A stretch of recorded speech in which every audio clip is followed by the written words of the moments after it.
Hey, welcome back to the Ready State. Borrowing an old drill from our friend Carl Pally, and this is an old handstand progression push-up.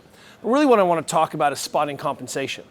And sometimes we think about rotator cuff has to rotate, but sometimes we forget that really the role of the rotator cuff, particularly in the hip, and particularly of the shoulder, is to hold an isometric position so we can generate force. And if we think about all the monster walks that we do, one of the things we're trying to do is control, as we generate force, how much knee valgus happens. Can I maintain that isometric rotation as I move, right? So look at monster walking, that's really what we're doing. And what we thought was, hey, if we had stronger hip rotation, isometric positions, we would be stronger and be able to withstand sort of valgus knee drop.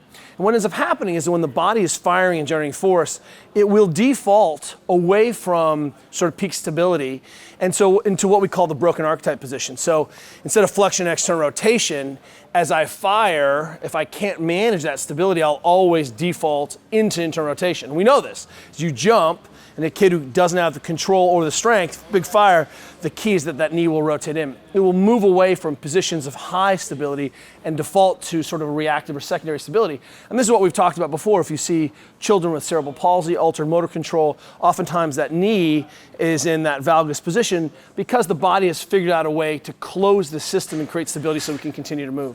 So long way of saying that when you're watching benching, for example, or pressing, a elbow flare is a good indicator that someone may not have the motor control or may not have the isometric control to generate that much power. So here we have this simple drill based on basically starting in what we call this front rack shape with an elbow bent, short lever, moving to a long lever position. And all I'm doing is extending my elbows. So don't get confused about what's happening with my body. I'm just going to extend my elbows. So I'm going from sort of this handstand position to a push-up position.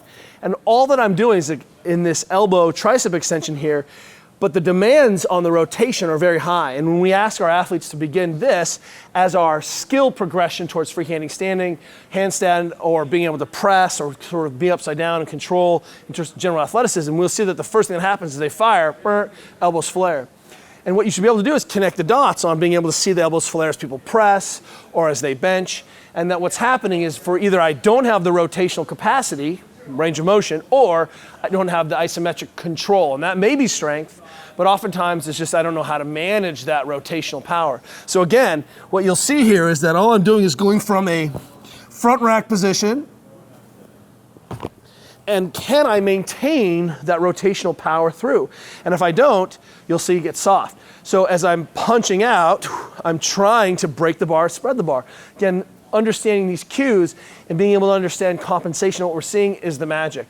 So as you're progressing this, obviously the goal is to go freestanding handstand, and I'll try one for the camera, but understand what you're seeing with the elbows. And as I challenge this upright, going to overhead, now I'm changing archetype shape. I'm going from front rack to overhead, but we still didn't see much elbow flare. So again, this drill is designed to get people a little bit more dynamic, end in a dynamic position. Do we understand what we're seeing? Do we have the rotational control? But of course you can take this vertical.